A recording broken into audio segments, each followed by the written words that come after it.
L'océan est presque vivant ici. Si on n'apprend pas à être humble, l'océan va nous le remettre en pleine face. À chaque fois que je surfe, l'effet que ça a, c'est incroyable.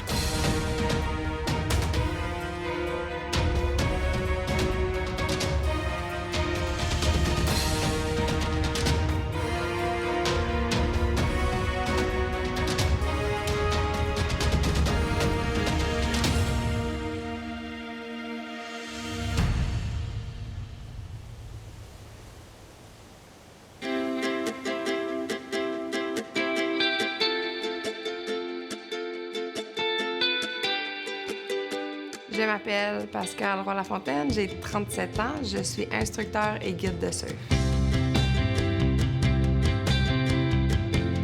Donc là, ce matin, on s'en va chercher un premier groupe à leur premier hôtel. Ensuite, on va aller au second hôtel et au troisième. Et puis ensuite, on commence l'aventure.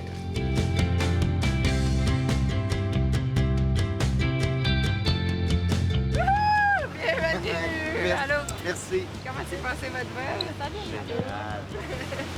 On va aller porter les valises dans l'auto blanche, puis vous allez embarquer dans l'autre auto, dans le fond. Exact, suivez-moi.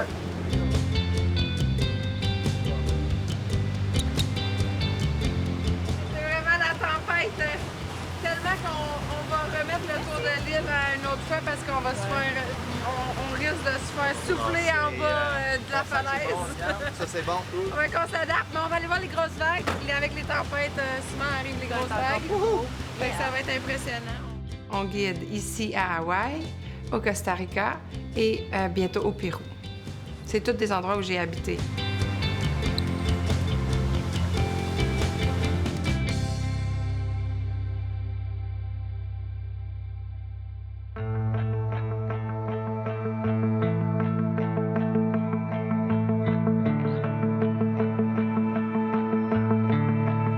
À 1 heure d'Honolulu, la côte nord, ou North Shore, est située sur l'île d'Oahu, troisième plus grande île de l'archipel d'Hawaï. La ville d'Aliva est la capitale mondiale du surf. C'est là que Pascale amène son groupe de surfeurs québécois. Depuis quelques jours, la côte est balayée par des vents violents et la mer est déchaînée avec des vagues de plus de 20 mètres. S'il n'y a rien de tel que la North Shore pour faire du surf, la sécurité reste de mise et Pascale doit s'assurer de choisir un endroit sécuritaire pour ses leçons.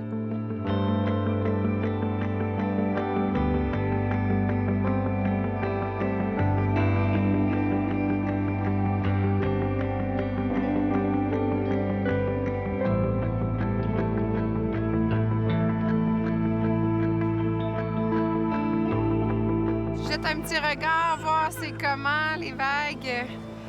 Puis c'est pas encore conclusif, en fait. C'est quand les vagues sont aussi grosses que ça, partout sur le North Shore, ça l'amène un petit chop ici à l'intérieur, à l'endroit où est-ce qu'on surfe. Mais je vois qu'il y a quand même des possibilités. Puis vu que c'est un premier cours de surf, c'est pas obligé d'être des plus grosses vagues. On peut y aller avec les plus petites vagues, peut-être prendre un peu le bouillon. Donc je vais prendre encore un petit 5 minutes pour regarder, puis conclure sur quelque chose. Mais définitivement, je suis positive que demain matin, les conditions vont être bonnes parce que ça continue de descendre. Puis ça va être une belle grosseur pour demain. En général, la météo, oui, va impacter nos camps de surf, nos journées de surf, mais rarement à un point qu'on va devoir annuler ou complètement changer le point. Aujourd'hui est une exception, bien entendu. On a des conditions qui sont exceptionnelles. On a des gros vents et d'immenses vagues. On a toujours un plan A, B, C, D, E, F, G. On a beaucoup de plans de secours. Et puis, on s'adapte vraiment la journée même, par contre, parce que la météo est tellement changeante et les conditions peuvent dire certaines choses le jour d'avant, mais c'est très différent la journée d'après, surtout sur une petite île comme ici, beaucoup de microclimats présents. Combien y a de surfeurs? 1, 2, 5! 5! Ah, ben c'est beaucoup, ça! Là, on voit Puena qui commence à redevenir normal. Il y a une école dans l'eau, les vagues ont diminué. Le channel est bien ouvert. c'est pas blanc partout. Puis à gauche, là où on surfe normalement, ça commence à reprendre forme. Donc ça va être parfait pour les prochains jours.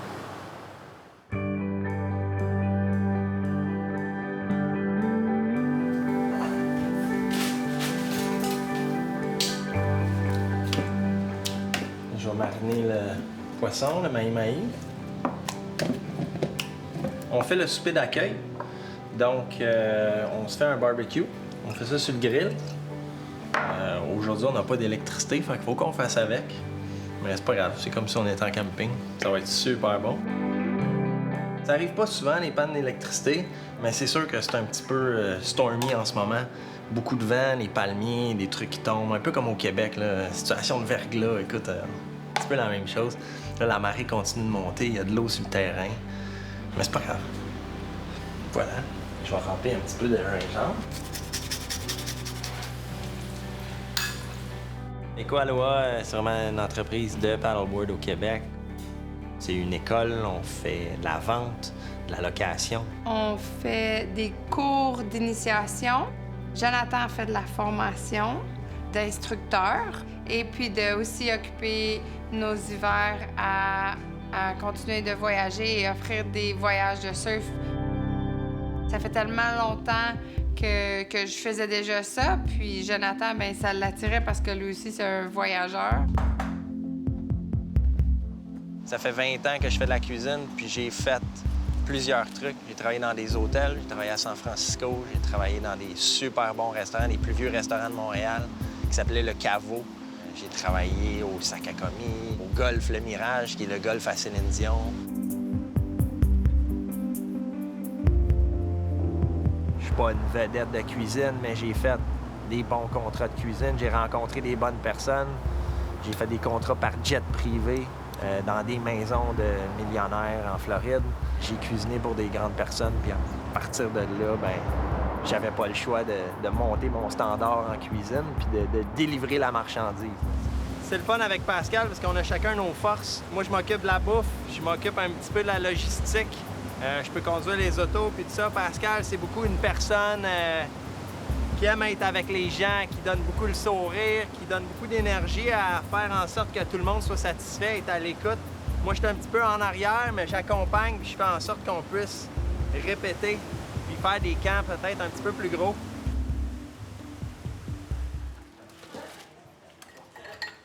Alors là, on vous prépare un Mai Tai, la boisson locale. Le Welcome Aloha Style.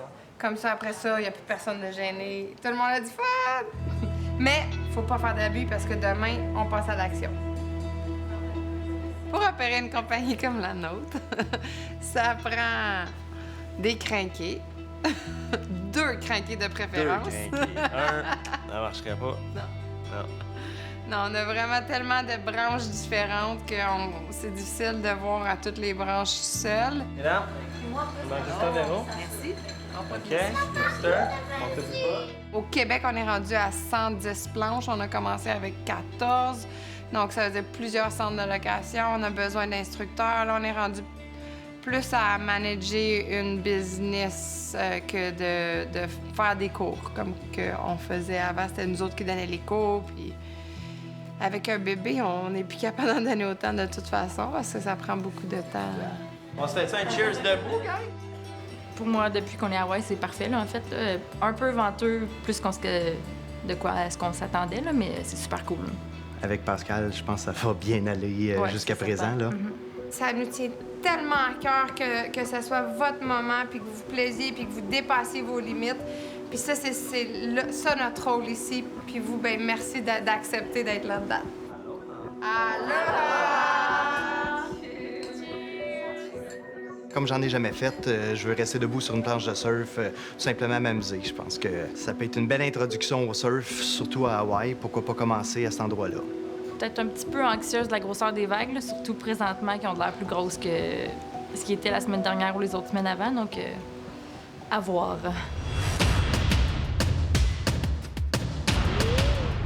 Une belle tasse d'eau salée au début.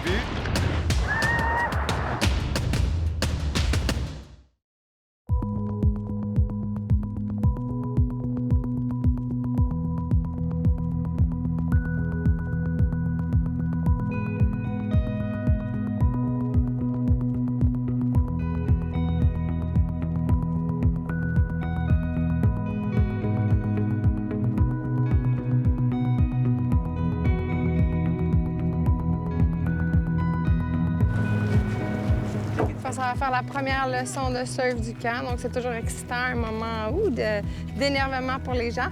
On est chanceux, le soleil est sorti. C'est toujours un petit peu moins épeurant, on dirait, quand il fait soleil. Donc, on va espérer qu'il reste avec nous. Et puis, c'est ça, on va avoir du fun!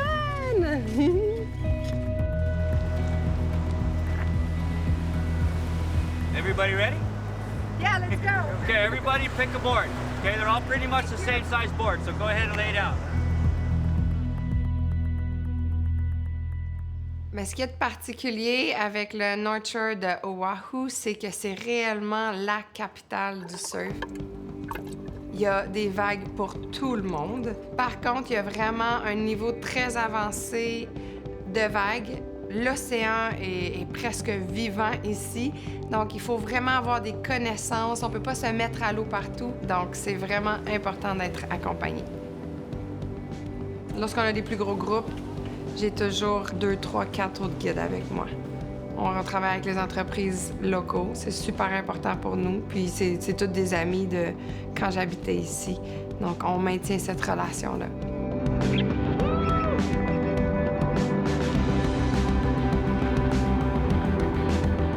On a un ratio de 1 instructeur pour 3 étudiants. Donc, on va envoyer 3 étudiants, disons, s'il y a 3 instructeurs, ils vont prendre des vagues.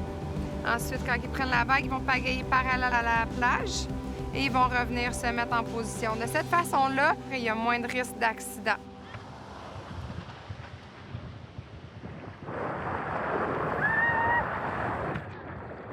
On veut pas prendre une vague devant quelqu'un qui est déjà en train de rider la vague. Donc, c'est vraiment la personne qui est le plus près du pic, plus près de la partie plus haute, plus puissante de la vague, qui a la priorité.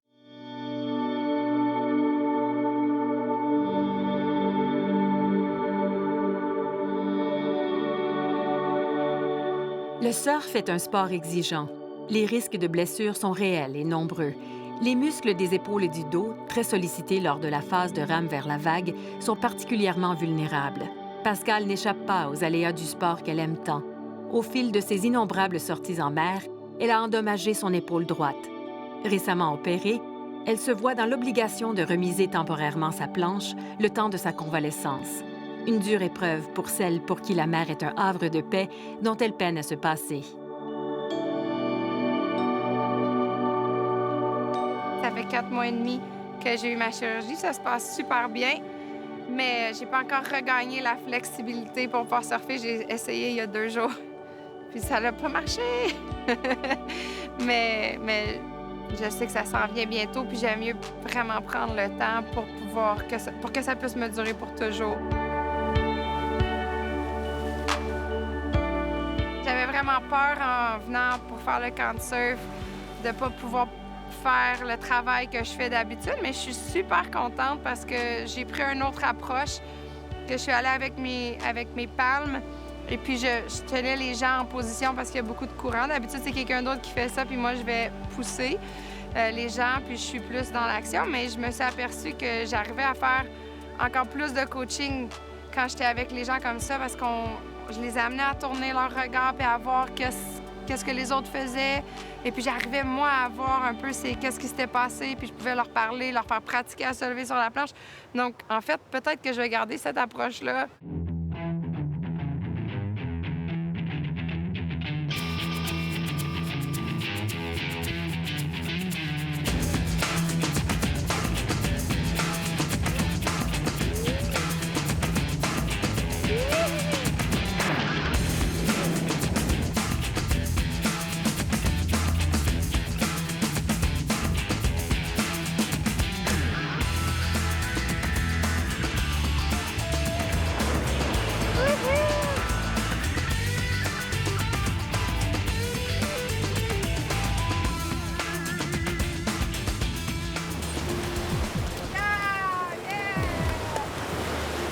C'est assez incroyable, honnêtement.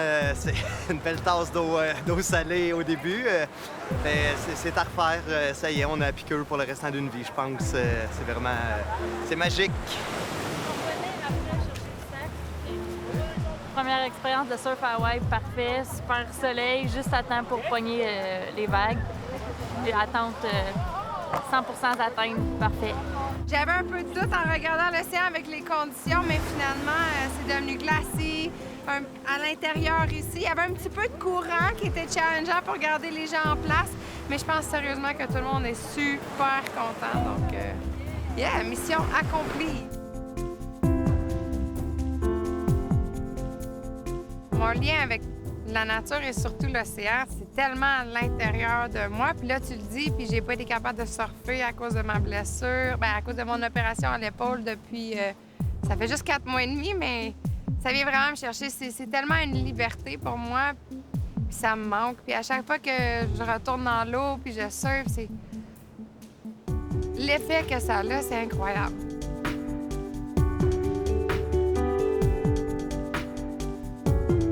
C'est un bien-être, mais un bien-être qui s'explique même pas. C'est à l'intérieur de moi que je le sens, puis ça a été vraiment la raison de mon obsession. Depuis que j'ai commencé, ça a été obsessif.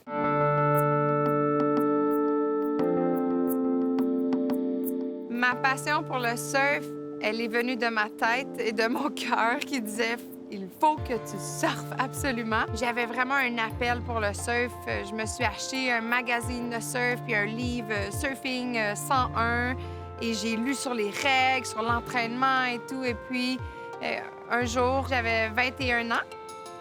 Et puis, je suis partie avec un billet aller simple et j'avais 3 buts. Je les ai encore décrits dans mon journal. J'ai encore mon petit journal intime. Et ça disait « Je veux apprendre l'espagnol, je veux apprendre à réellement surfer et je veux me trouver parce que je me cherchais. » Je suis revenue 1 an plus tard et j'avais vraiment poussé le surf. J'ai appris l'espagnol et j'ai réalisé que dans la vie, il ne s'agit pas de se chercher, mais plutôt de se créer, puis que chaque expérience qu'on vit nous permet de nous créer en la personne qu'on est aujourd'hui.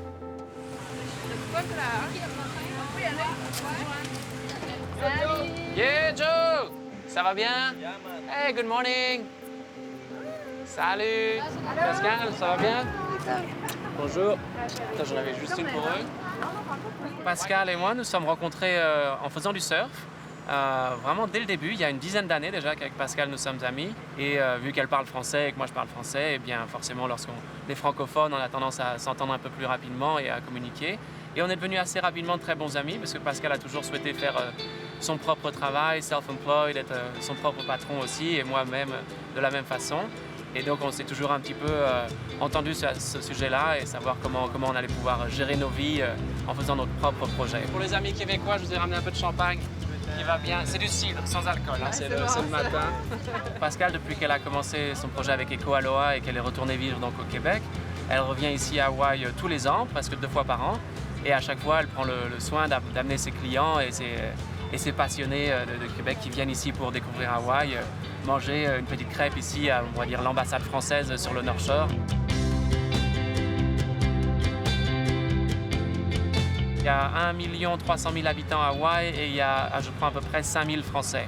Donc c'est vraiment peu. Sur le North Shore, je crois qu'on doit être 3 Français.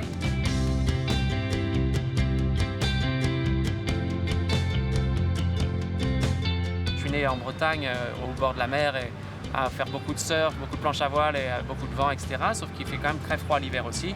Et j'en avais un petit peu marre du froid. Et puis toujours passionné de surf, l'idée de venir à Hawaï, c'est comme un rêve d'enfant. Mais le côté Hawaï qui est vraiment plaisant, c'est non seulement d'être sur une île, le rêve américain aussi, un petit peu pouvoir gérer son entreprise, quand même plus facile qu'en France, il y a moins de taxes et ce genre de choses. Et puis l'esprit Aloha qui est vraiment unique à Hawaï, où lorsque on voit la police sur la route qui nous interpelle, qui nous arrête pour juste la routine, ils nous font souvent le shaka comme ça. Et je me suis dit, alors que moi, lorsque je vivais en France, j'étais le seul à faire le shaka, personne ne me comprenait, les gens pensaient qu'il fallait décrocher le téléphone. Et ici, quand même, l'autorité, la police, par exemple, te donne le shaka juste le matin pour dire « Salut, ça va, bonne journée ».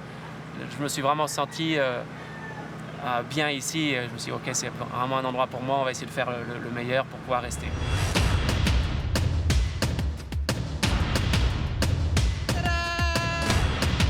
Magnifique. C'est impressionnant.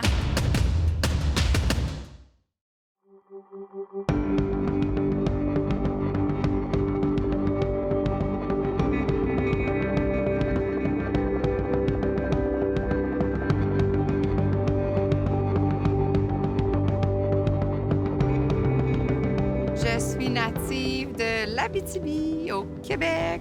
Pour ceux qui ne savent pas c'est où, c'est au nord-ouest de Montréal, à peu près 6 heures. Il fait très, très, très froid en ce moment là-bas.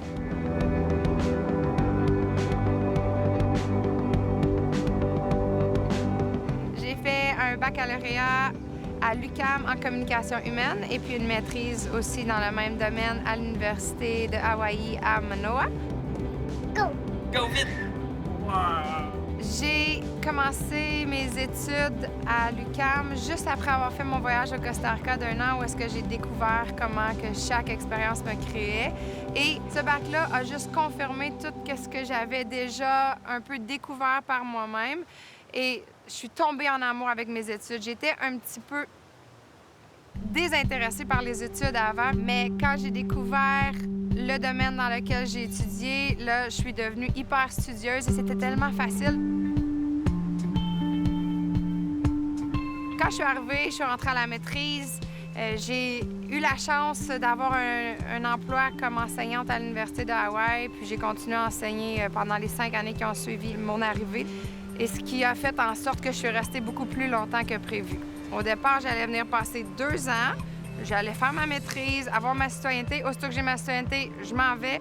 Et puis, tout a déboulé. Puis, je me suis vraiment incrustée. Je faisais partie du paysage, je faisais partie de la communauté ici. Toutes mes amies, ma vie était vraiment ici. De 26 ans à 33 ans, j'ai été ici. C'est quand même des années assez formatrices. Les connaissances que j'ai acquises dans mon bac et ma maîtrise m'aident définitivement dans la vie de tous les jours et encore plus en tant que guide parce que ça me permet un peu de saisir les gens. Donc, on détecte un peu plus leur non-verbal, on détecte un peu plus qu'est-ce qui se passe. C'est des énergies que normalement, peut-être avant, je n'arrivais pas à percevoir, que maintenant je peux percevoir et que je peux adresser. Donc, ça me permet d'être plus proche des gens et puis les rendre plus inclusifs dans le voyage quand peut-être seraient plus en retrait ou quand il y a des frustrations qui peuvent prendre place.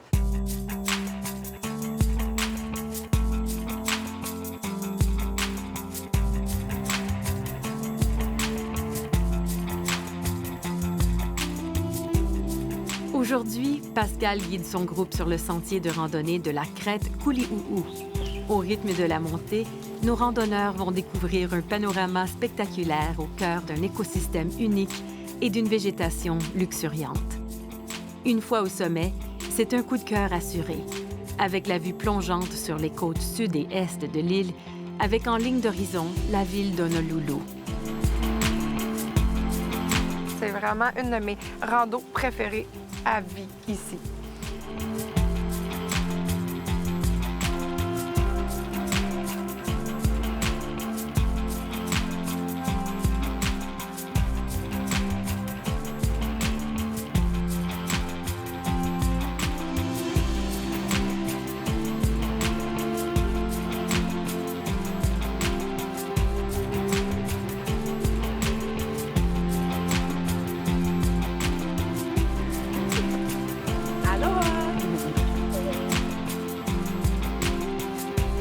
Ah, c'est vraiment super le fun.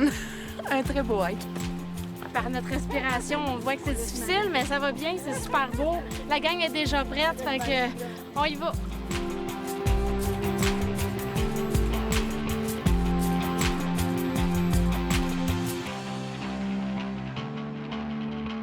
Le noni, dans le fond, ça sent les petits pieds, ça goûte les petits pieds, mais sérieusement, ça guérit presque tout. C'est vraiment le remède typique hawaïen et vraiment le remède de grand-mère. C'est le noni ici, puis ils font fermenter. Ça guérit vraiment presque tout. Tu veux te sentir? Healthy Obsessions, c'est l'entreprise que j'ai créée ici. C'était une entreprise d'activités sportives à l'extérieur et ça a été basé sur principalement le surf, mais aussi on faisait des tours de randonnée pédestre. Le nom Healthy Obsessions est venu de mon obsession pour le surf et une obsession saine. Donc, c'était vraiment obsessif et je pense que je suis quelqu'un qu'on peut considérer un peu comme, pas obsessif, parce que ça paraît vraiment mal, mais quelqu'un qui est très passionné. Mais avant, j'avais d'autres obsessions qui étaient moins saines. Donc, avant d'aller au Costa Rica, de De 13 ans à 19-20 ans, j'ai quelqu'un qui a pas eu un parcours, je dirais, du plus sain. J'ai abusé un petit peu de drogue, de choses comme ça. Donc, pour moi, quand j'ai découvert le surf, ça a été vraiment comme une deuxième vie. Ça a été une façon de connecter avec l'environnement, de connecter avec moi-même, de me dépasser puis d'aller chercher le rush que j'allais chercher avec des substances qui étaient pas très saines pour mon corps. Donc, j'ai vraiment changé complètement à 21 ans quand j'ai découvert le surf. Ça m'a sauvée. Mais je m'en allais déjà vers ça, mais c'est ce qui m'a vraiment tenue en place et j'ai aucun intérêt d'abuser de substances illicites maintenant. J'aime beaucoup trop la vie et puis ce qu'elle peut offrir et puis d'être lucide là-dedans, c'est la plus belle chose qu'on peut pas avoir.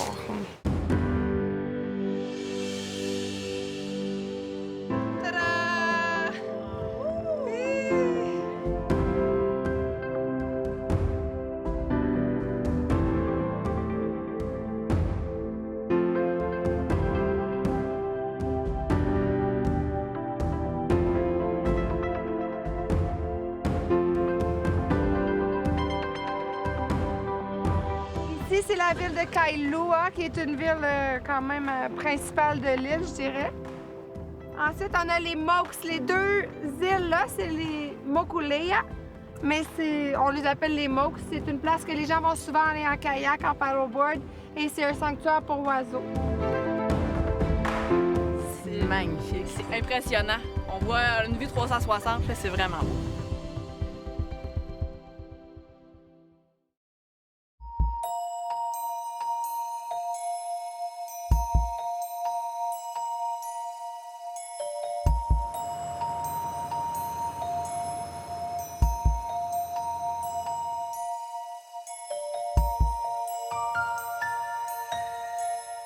On est rendu à Spitting Cave. C'est un de nos endroits où est-ce qu'on aime vraiment venir se déposer après avoir fait une randonnée. On a pénétré dans les montagnes. Les gens ont sué un peu, ont travaillé fort, puis on vient ici. Puis vous allez voir, c'est vraiment à couper le souffle, le paysage. Et c'est un moment où est-ce qu'on a une petite réflexion sur notre voyage. Puis on fait un toast en même temps. On apporte un petit peu de mousseux. On pop à la bouteille, On pop à la bouteille. mais on récupère le bouchon. Et puis vous allez voir, c'est un endroit vraiment que les gens peuvent se déposer puis prendre un moment pour penser à leur voyage puis réfléchir à tout ce qu'ils sont en train de vivre. C'est un moment magique qu'on garde toujours dans notre poche de Vraiment derrière. une belle fin de journée. Ouais. Donc, nous voilà!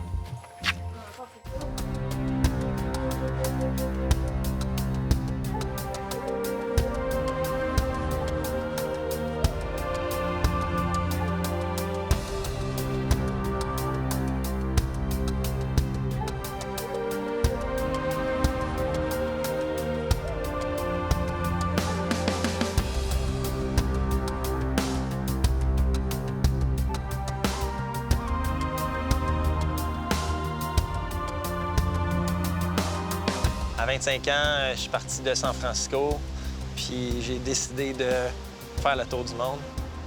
Il y a un de mes amis, il habitait sur un voilier, puis à un moment donné, il m'a appelé. Il a dit « Hey Joe, on est prêt à traverser l'océan Pacifique. Tu veux-tu venir avec nous autres? »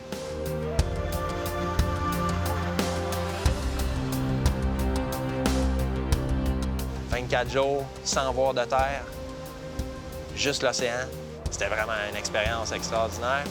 Puis c'est un moment où tu te retrouves vraiment avec toi-même.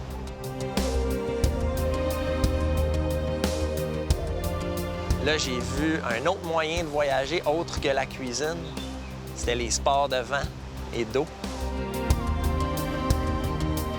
Puis là, c'est vraiment là que j'ai commencé à voir la liberté, le voyage, puis le potentiel de l'aventure.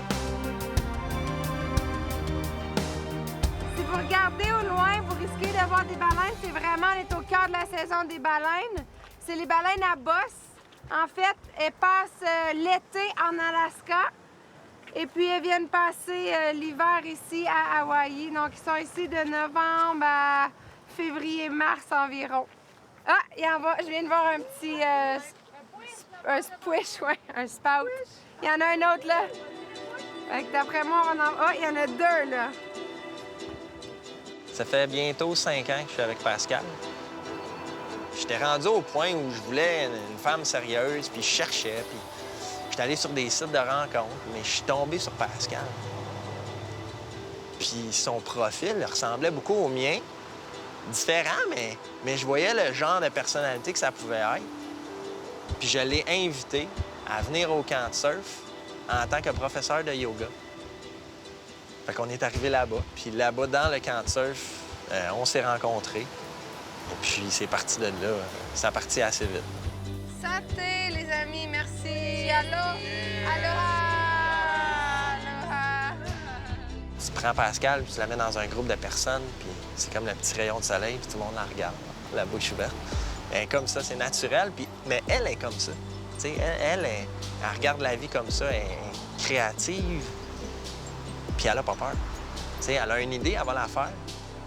Puis moi, ma force en arrière de ça, c'est un petit peu la logistique, la mécanique, le côté plus rationnel. Tu sais, oui, c'est beau les rêves, c'est le fun les rêves, let's go, on va les faire les rêves, mais il y a des étapes à suivre pour y arriver. Tu sais, c'est pas juste « Ah, il y a un rêve, on va y aller », mais comment qu'on va y aller? Fait qu'avec Pascal, elle n'a jamais peur de ça. On continue tout le temps d'avancer. Puis si advenant le projet ne marche pas, bien, on n'est pas déçus. On continue, puis on en trouve d'autres. Surfer à Hawaï, c'est pas comme surfer ailleurs.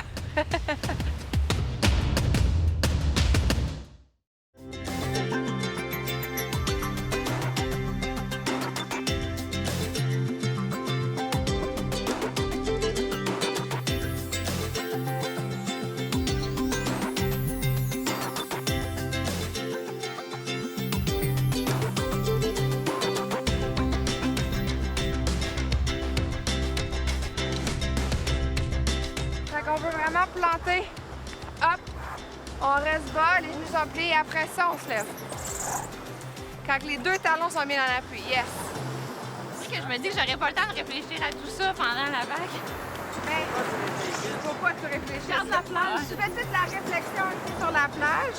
C'est comme si t'es... Puis un coup qu'on est dans l'eau, on arrête de penser.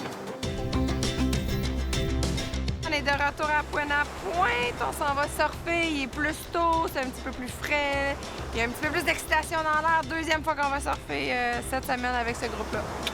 Ça va être une belle session, je pense. On a des belles conditions quand même.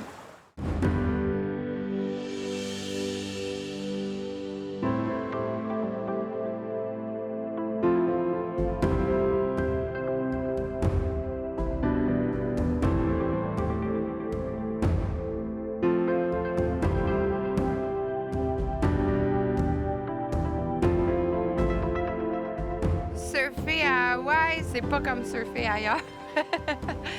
C'est définitivement un apprentissage. Quand je suis arrivée ici, ça faisait, je sais pas, 8 ans peut-être que je surfais, puis j'avais surfé toutes sortes de vagues. Mais quand on arrive au North Shore, il y a vraiment pour tous les niveaux et les vagues sont très rapides. Et l'océan, il y a une énergie que j'ai jamais vue ailleurs. Et si on n'apprend pas à être humble, l'océan va nous le remettre en pleine face. C'est certain qu'on va avoir des leçons de vie jusqu'à temps qu'on comprenne et qu'on revienne humble avec soi-même.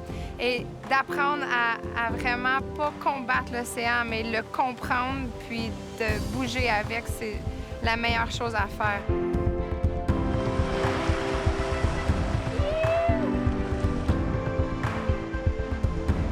Donc, on laisse aller l'ego. Moi, je suis meilleure, je suis plus fort. On entre dans l'humilité. C'est le mot magique, en fait. Puis ça va vraiment avec le aloha. Le aloha, les gens d'ici ont un respect total pour les autres et pour l'océan. Donc, à nous d'apprendre de eux.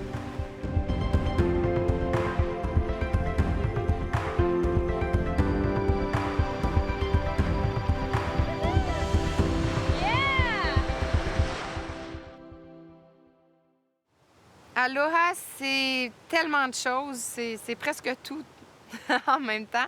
C'est aimer, c'est le respect. C'est tout simplement bonjour, au revoir. Mais est-ce que c'est la traduction littérale? Allô, ça veut dire d'être en face de reconnaître.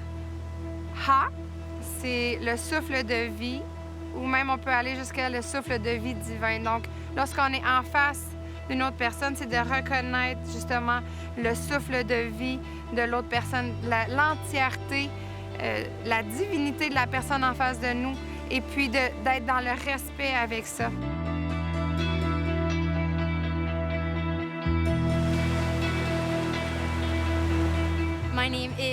Je m'appelle Brittany Penarosa. J'ai 19 ans et j'ai grandi dans le sud-ouest de l'île d'Oahu.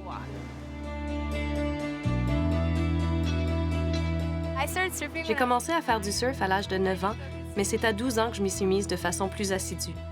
Mon père m'emmenait déjà surfer à un très jeune âge. Il y a quelques années, j'ai commencé à participer à des compétitions professionnelles. C'est parti de là. Je passe de plus en plus de temps loin de la maison. J'espère bien devenir la meilleure un jour.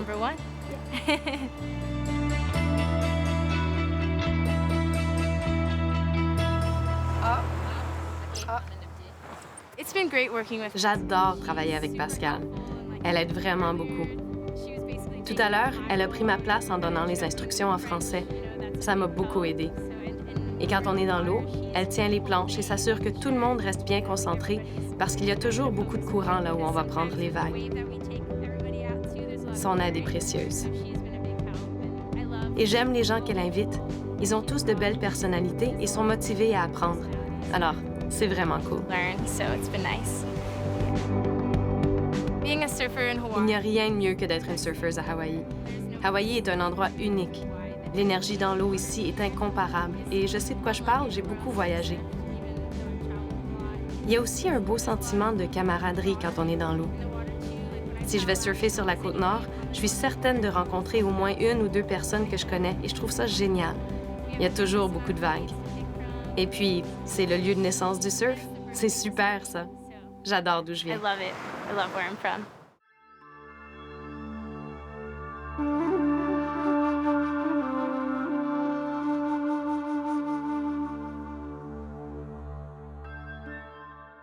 Il faut remonter au 14e siècle pour situer les origines du surf.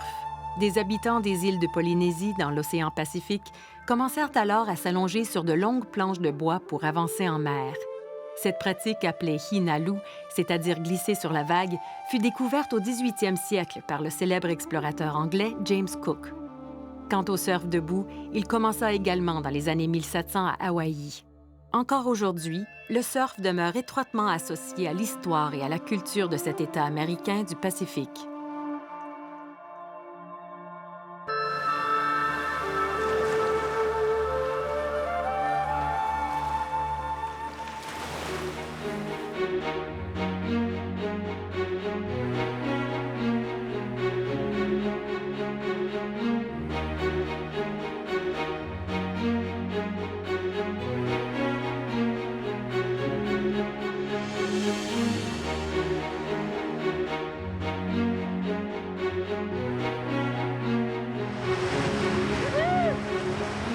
La deuxième leçon s'est passée à merveille. Sérieusement, le soleil est sorti, les gens, il y avait des vagues parfaites, il n'y avait pas de vent. C'était vraiment une super journée. Puis les gens sont à l'écoute dans le groupe, c'est merveilleux. Ils mettent en application tout de suite qu'est-ce qu'on dit, ils observent. Belle gang, belle session, belle journée. Yeah!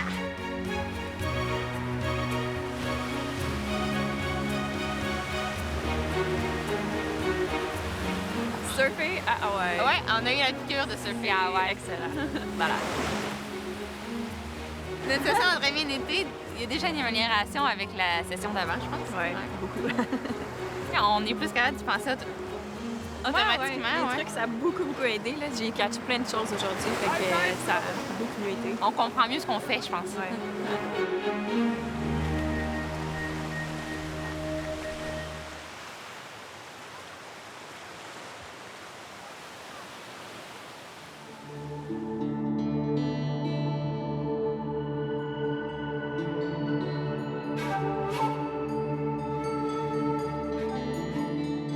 Quand les gens ils se dépassent dans dans un sport comme le surf, où est-ce que ça vient vraiment les chercher? Parce que c'est comme dans la vie, chaque vague est imprévue, chaque vague est différente. Mais quand ils réussissent à avoir ce dépassement-là dans un sport comme ça, après, ça les amène à avoir de la confiance et à se dépasser dans d'autres aspects de leur vie. Et puis, c'est cette lignée-là, moi, qui m'intéresse le plus. Puis, en plus, on est dans l'eau. Vous avez vu que j'aime ça, l'océan.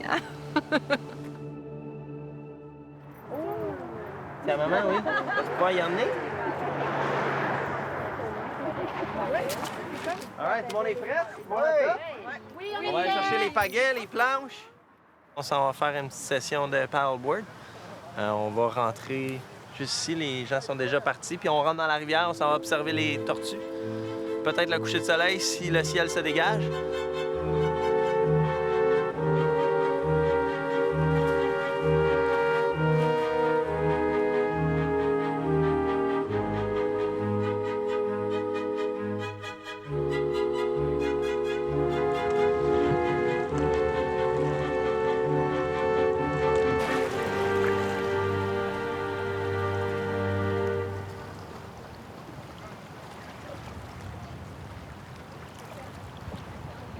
Sans les mains?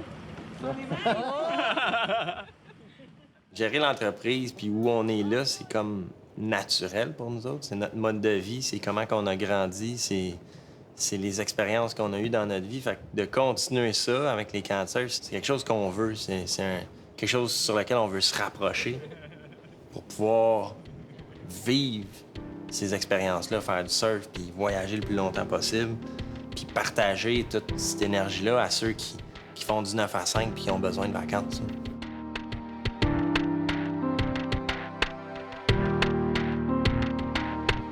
Mais là, c'est sûr qu'on a la petite. À un moment donné, il y a quelqu'un qu'il faut qui s'occupe de la petite. Fait qu'on se fait des échanges comme ça. Les sorties de paddleboard, c'est moi qui vais les faire.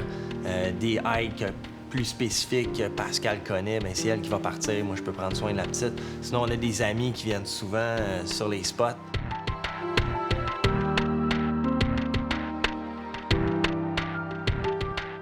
La synergie, c'est moi, Pascal, puis la petite Maïla. Mais la petite Maïla, elle est merveilleuse. Là. Je veux dire, elle a grandi là-dedans. Elle est habituée. Maïla, elle a fait un camp de surf dans mon ventre à 7 mois. Elle a fait un autre camp de surf à Hawaï. 2 autres camps de surf à Hawaï. Un au Costa Rica, puis un autre. C'est son 6e camp de surf. Donc, Maïla a fait 6 camps de surf depuis qu'elle est dans mon ventre. 2 ans et 10 mois.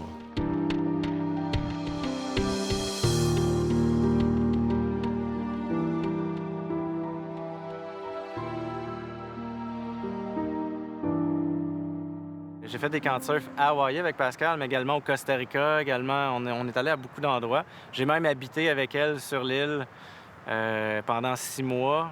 Je suis venu 2 mois, puis finalement, j'étais pas capable de partir. Fait que j'ai habité avec elle tout ce temps-là. Puis par la suite, c'est vraiment devenu ma meilleure amie. Pascal, c'est tout simplement ma meilleure amie. Par la suite, elle a rencontré Jonathan. Là est venue la petite Maïla. Écoute, c'est vraiment la petite famille parfaite. Puis je pense que le camp a évolué aussi beaucoup avec le temps.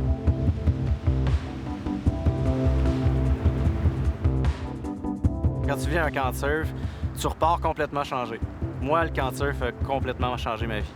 Je suis venu une fois, puis ma façon de voir les choses, une fois que tu sais qu'il y a ça, peu importe ce qui se passe au travail, à la maison, je suis entrepreneur aussi, je fais beaucoup de choses, peu importe ce qui arrive, tu le sais que tu peux toujours revenir. Que ce soit ici ou ailleurs, mais tu sais que tu peux revivre cette expérience de groupe-là.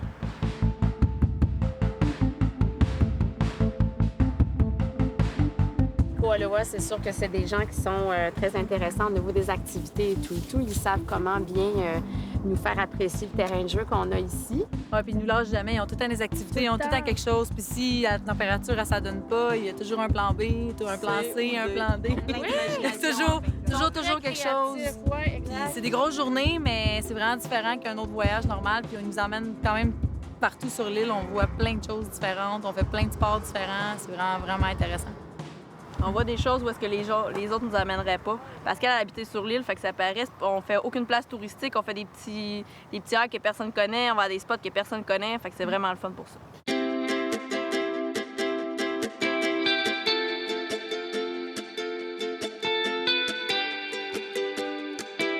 Pendant 4 ans de temps, on travaillait très fort pour bâtir la business.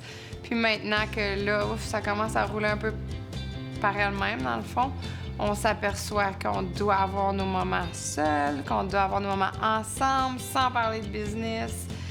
Avec Mais la c'est un petite, défi. sans la Avec petite. la petite, ouais, c'est ça. C'est là, hop, on commence à décompartiser tout ça pour que ça roule tout mieux ensemble ensuite.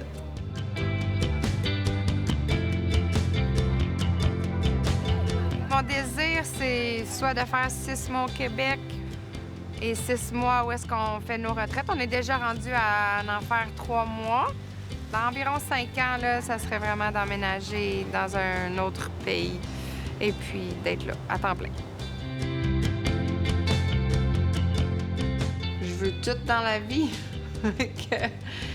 Je voulais un enfant, mais je veux pas arrêter de surfer, je veux pas arrêter de faire triper les gens.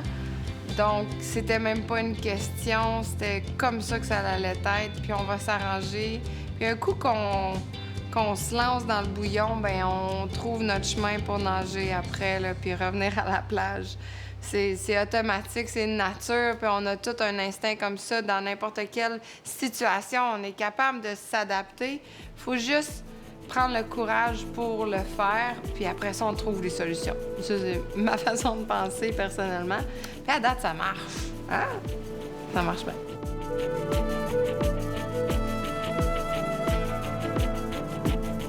Mais en fait, c'est grâce à lui que j'ai réussi à tout avoir. Il m'a offert une super belle petite fille, puis il est d'accord pour suivre toutes les folies, puis il est vraiment dedans. Donc, merci. Merci à toi aussi. Wow!